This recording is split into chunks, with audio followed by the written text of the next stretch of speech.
With the help of a grant from the Carnegie Corporation, BustedHalo.com began covering the issue of immigration in a unique way.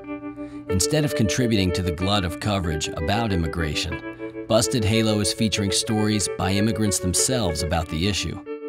We distributed flip video cameras to undocumented individuals and agencies across the country and asked them to start video blogging for a period of at least 3 months. Busted Borders is an attempt to use the web's unfiltered nature to move the immigration debate away from abstractions and statistics. Regardless of where you stand on the issue, we hope to give a personal glimpse into the humanity of these strangers in our midst.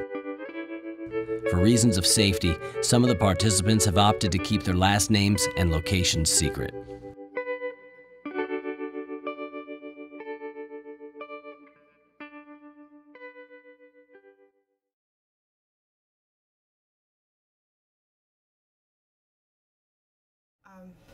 When I was in elementary school, I would say, oh, I want to be a teacher, I want to be a lawyer, I want to be a mom, I want to be a secretary, and I would go around and I would switch and I would say all these different things.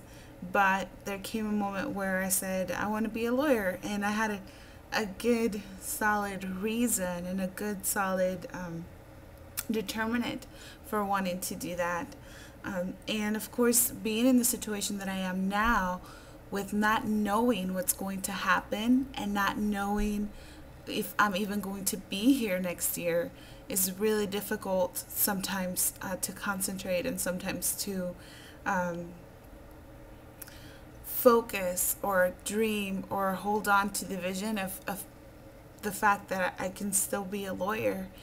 There's a poem by Langston Hughes, and in the poem it says, I am the immigrant clutching to the hope. And I really think that I can use that to describe myself and my situation, because even though I don't even know if I'm going to be here next semester, I don't even know if I'm going to be able to go to school. I don't have the funding. I have my degree, and that's just about it. I did as much as I could do myself to be able to accomplish this dream, and now I'm at a halt with not being able to attend law school, not being able to further fund my education, and not even knowing if I'm going to be able to be in the country.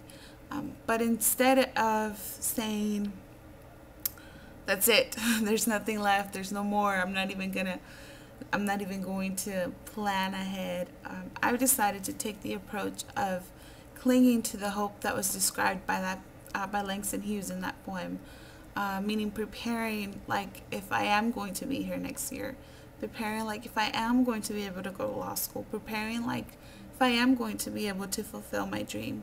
I think if we give up on our dreams and we lose hope, there's nothing to live for. And my dream is to be an attorney, and so I'm going to prepare for that, like it can still happen, like it's still a possibility.